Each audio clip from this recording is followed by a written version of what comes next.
ya estamos de vuelta aquí en este debate de Parcela 24, en este pequeño break que hemos estado hablando sobre qué íbamos a hablar ahora y es que estabais poniendo todo encima de la mesa y digo, no vaya a dejar nada. Paco, una cosa de lo último que habéis estado hablando. ¿Tiene, por ejemplo, la tuta absoluta que ver con el mal estado, por ejemplo, el que están ahora los suelos? No tiene que ver. Ahí sí que es verdad que no. Lo de los suelos es culpa nuestra, no le echamos la culpa a la tuta, es culpa del manejo, culpa del manejo agronómico muy basados en los insumos minerales, los abonos minerales, olvidando la materia orgánica, el abuso del monocultivo, de las prácticas agronómicas, es lo que ha ido estropeando nuestro suelo. Sí, no, bueno, no, la tuta, el suelo son dos cosas diferentes, es cierto, son problemas que tenemos que son problemas, están ahí, pero es cierto, este tipo de manejo es el que nos ha llevado a donde estamos. Siempre lo decimos desde aquí y lo diremos siempre, lo mejor es el que conoce su terreno. Cuanta más información tengamos, vamos a luchar con ella. Cuando estábamos hablando de los microorganismos, hablabas de lo importante que sería que en un suelo que no hubiese materia orgánica, pues poco iba a funcionar. Claro. Cuando nos dediquemos o veremos la manera de aplicar microorganismos, pues eso es una de las primeras recomendaciones que tenemos que hacer, o saber en qué situaciones van a funcionar y no van a funcionar, o qué podemos hacer para que funcione. Hablamos siempre, ¿sí? Paco. No, el funcionar siempre va a haber un efecto, pues siempre lo van a intentar. Claro. Vale. Al final... Es supervivencia también. Claro. El tema está en no depender... No debemos depender de... En mi opinión, no debemos depender de los fitosanitarios, no debemos depender de los microorganismos, no debemos depender de nada. O sea, la agricultura tiene que tender a ser autosuficiente. O sea, un suelo debe de tender, o el objetivo, aunque sea utópico, es que sea autosuficiente. Que no necesite nada. Porque eso es un suelo. Entonces, el microorganismos siempre se pueden aportar y siempre va a haber mejora. Pero lo interesante es darle las condiciones para que se establezcan. Claro. Para que se establezcan y de un bote luego tenga una población importante. Totalmente. Yo ahora voy a lanzar una pregunta que yo creo que nos va a sentar muy bien. El último tiempo se ha estado hablando de la importancia del suelo, de cuidarlo y todo. ¿Tenéis culpa los técnicos en parte de que el suelo se encuentre en la situación que hay actualmente? Yo te voy a responder con la respuesta que me dio un amigo que es técnico y agricultor, que siempre dice que cuando un agricultor te dice que es que el nitrógeno engorda, el fósforo cuasca, el potasio rellena, que no lo he leído en un libro de fisiología vegetal, que ha ido un técnico, se lo ha dicho. Totalmente de acuerdo. ¿Sabes lo que pasa? Que muchas veces la palabra técnico también va asociada a la palabra comercial. Entonces, hay gente que no sabe diferenciarlo. Y es cierto que muchas veces, antiguamente se recomendaba en vez de 5 kilos, vamos a echar 20, 30, básicamente porque... Antiguamente, dice. Bueno, ya sabes, que se han hecho muchas burradas. La profesión, y yo soy técnico, la profesión pues tiene que tener también su parte de que es cierto muchas veces que es la única manera de que es cierto que muchos agricultores buscan eso. Muchos agricultores buscan precisamente el técnico que le claro. Echa. Es cierto, ¿no? De hecho, muchas veces, a mí me ha pasado, no sé si tú, pero cuando ha ido a recomendar cualquier cosa, un producto, lo que fuese, sí, échalo a lo que sea, 5 kilos por hectárea, me lo invento, si a 5 kilos va bien, a 20 como irá. Bueno, sí, claro, es cierto. Pero bueno, ahí también cada cual como profesional pues tiene que tomar su dirección, sabiendo que no está en posesión de la verdad, que no está en posesión de la verdad. Pero mi pregunta es, ¿por qué exactamente a partir de ahora no hemos dado cuenta que teníamos que cuidar nuestro suelo?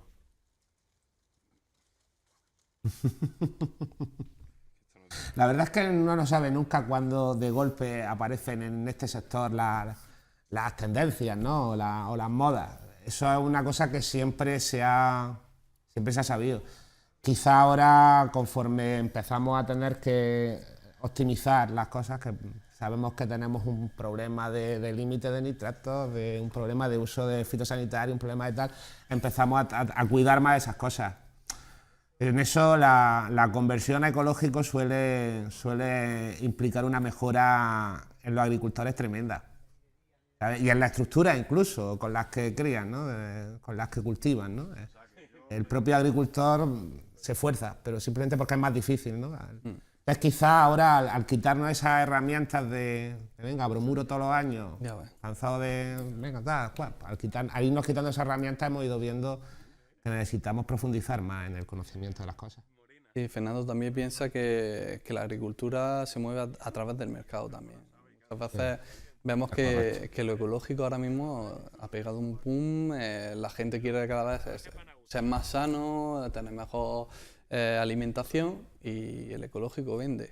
Entonces muchas veces también el mercado nos va a dictar por dónde tiene que ir, tener una conciencia más amplia. Es posible, y quizás los técnicos, los grandes técnicos de ecológico que ahora están en todos los foros y hablan y tal, pues hace 15 años eran parias, eran flipados, que decían cosas muy extrañas, ¿no? ¿Verdad? De pronto cambian las modas y bueno, pues ahora ellos son los que digamos... La bandera. Los que abanderan, pues Goyo, José Manuel, determinados técnicos que hay ahí, y de pronto pues los que eran más técnicos de mano y muñón, como decía yo, ¿no? De pelotazo, pues de pronto se vuelven ecológicos y siguen por ahí, ¿no? Yeah. Siempre eso ha pasado, pasó hace 11 años con el tema del contraintegrado. Sí. Los que hablábamos de bichos 5 años antes éramos poco ¿Para menos qué va que a utilizar gilipuertas. estos bichos si podemos utilizar otras cosas? ¿Sabes? Y de pronto pues hicimos falta. Y para el 2008 éramos la caña, ¿no? Los que apostábamos por ahí, ya lo mismo, algunos más que había por ahí.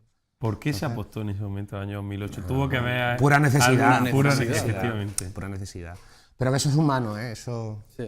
Eso yo no creo que nadie, hasta que no le hace falta una cosa, la haga. Pero llegamos entonces a tal punto que teníamos ya conocíamos por dónde iban a ir esos tiros del mercado y un detonante principal La hizo que estuviera bien tecnología posicionado. estaba madura también, ¿eh? O sea, un par de años antes había salido al mercado el Swiss. La tecnología había madurado durante los últimos 5 o 6 años, se había trabajado mucho, se había investigado mucho y digamos que sobre todo en pimiento la tecnología estaba madura. Y cuando hubo que dar el salto existía la posibilidad.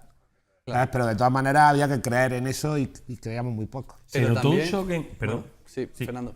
Pero también piensa que cambiar la mentalidad de una persona de cómo ha hecho las cosas toda la vida, y eso es un cambio total. Quiero decir, un cambio muy radical. Ahí lo que pasa es que, bueno, hubo suerte y claro, pero fue porque... Nos acompañó un poco la suerte y vieron resultados. Claro, efectivamente. Claro, al final, cuando un agricultor, una persona, ¿no?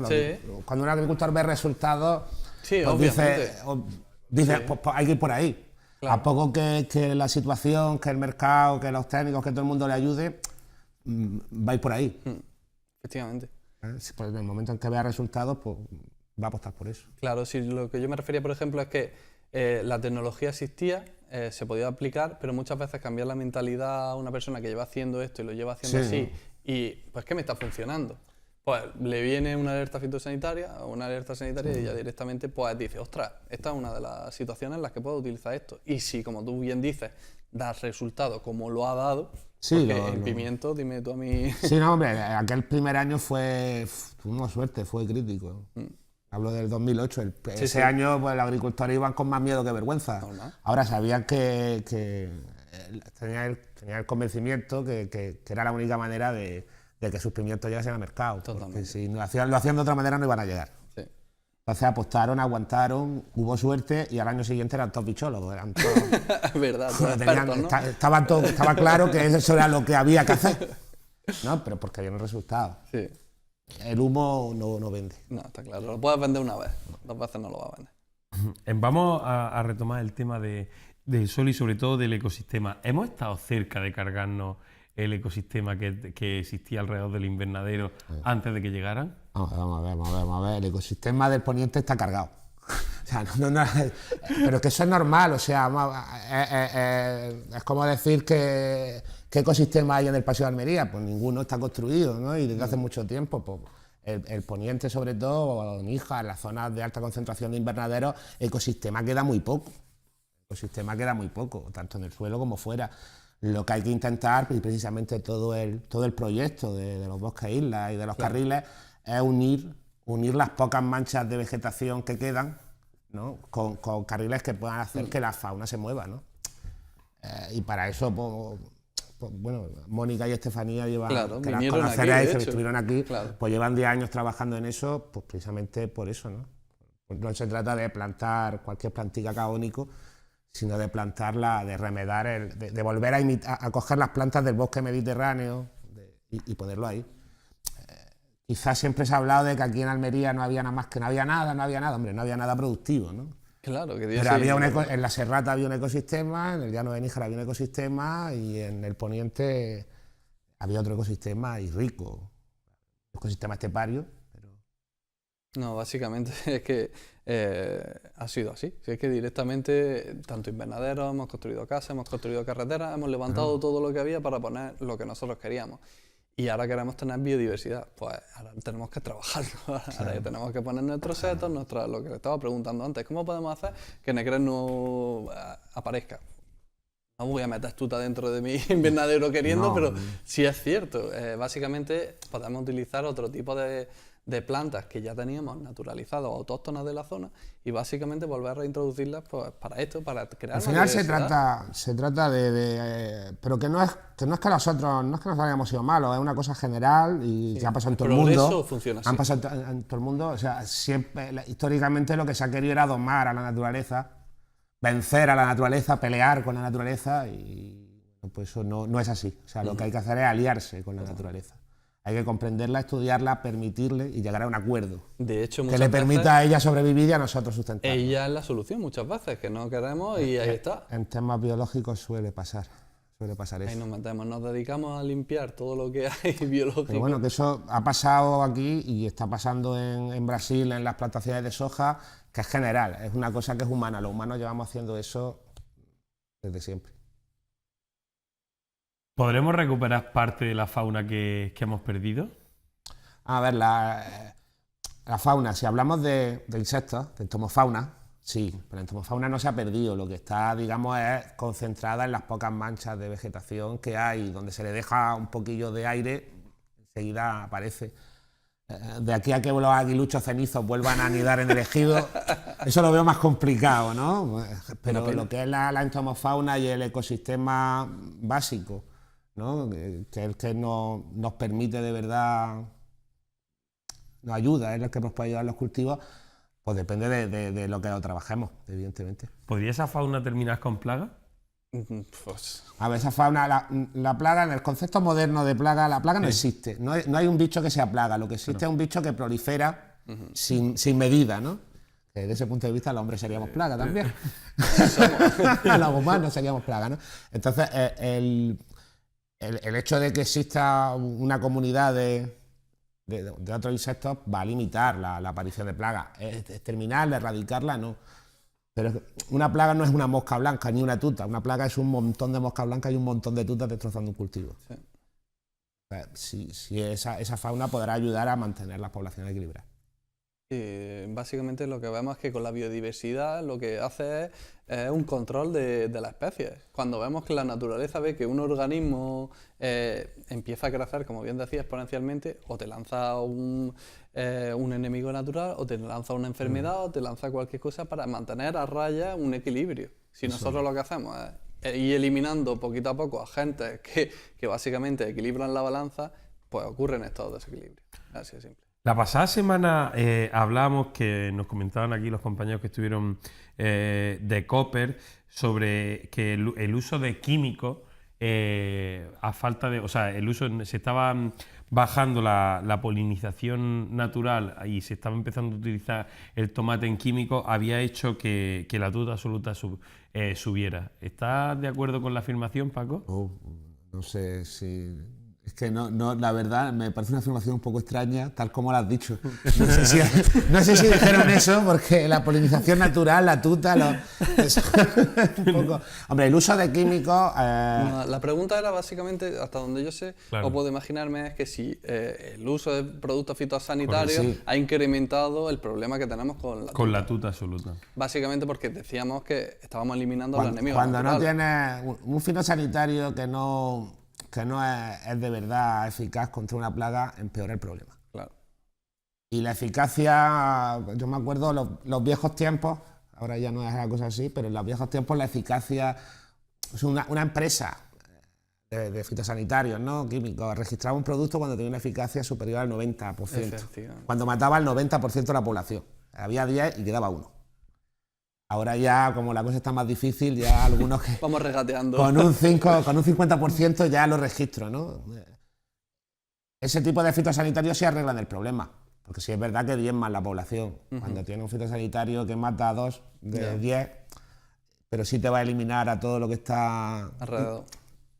pues agrava el problema, suele agravar el problema. Y el problema de tuta de este año, que ya se embarruntaba el año pasado, y si me apura el anterior, Sí. es que la pérdida de eficacia de los fitosanitarios que se estaban empleando contra tuta. Y se veía venir, pero que es una cosa que ocurre. Sí, a mí me pasó, por ejemplo, Y que puede ocurrir cualquier plaga. Claro. A mí me pasó, por ejemplo, nosotros hacíamos los ensayos en los invernaderos de la universidad, en la finca de Necop, y nos fuimos tarde porque queríamos hacer unas pruebecillas, alargar un poquito más el cultivo, y nos decían, mira, es que tus pruebas se van a ver totalmente modificadas, los datos no van a ser objetivos ni nada de esto, porque es que va a quedar esta finca nada más y toda la tuta va a venir aquí. Es que directamente va a ser así, que directamente antes que nosotros, o sea, nos lo dijeron básicamente antes de ver cómo era la campaña. O sea, ya se veía venir. Sí, no se veía venir que estaba perdiendo eficacia. Pero bueno, la solución contra eso no es incrementar la frecuencia, que sería lo fácil, ¿no? Incrementar la frecuencia y incrementar la dosis, al final hay que buscar otra alternativa. Y si las buscas, las encuentras. Entonces, si las buscas y si estás dispuesto a abrir un poco la mente. Está claro. Aparte de la que hemos hablado en el apartado de innovación, ¿hay alguna más? Es que esa digamos que es la base. No es que tú, no se trata de que tú colocas las feromonas de confusión sexual y te vas a tu casa tan tranquilo que ya no tengo tuta. No. Se acabó. Eso digamos que es la base. Hay que hacer muchas cosas. Todo lo que pueda, vamos. O sea, básicamente cualquier cosa que impida que la tuta entre, desde cerrar los agujeritos del plástico a poner placas negras, el Nesillocori, potenciar Necrenus, no echar azufre, no echar estos productos, todo. Y tendrás posibilidad de que la cosa más o menos se mantenga estable. Ahora, la base, en mi opinión, es la colocación de estas feromonas y, bueno, colocarlas como indican los fabricantes que se tienen que colocar, ¿no? En dosis suficiente al inicio del cultivo, a la altura correcta. O sea, el inicio del cultivo es antes, no cuando a uno más o menos le parece, ¿no? Es que podemos decir, es que ya no funciona, y claro, lo hemos puesto como hemos querido y claro, así... Normalmente cuando te compras algo, pues abres las instrucciones y las sigues, ¿no? Luego ya eso sería veremos. ideal. No es que muchas veces vienen en alemán y nos sobran piezas. Para eso está el Google, el Google Translate. Totalmente.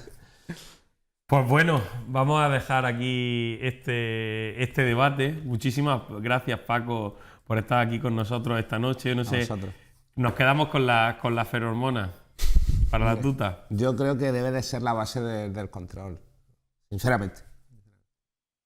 Volví.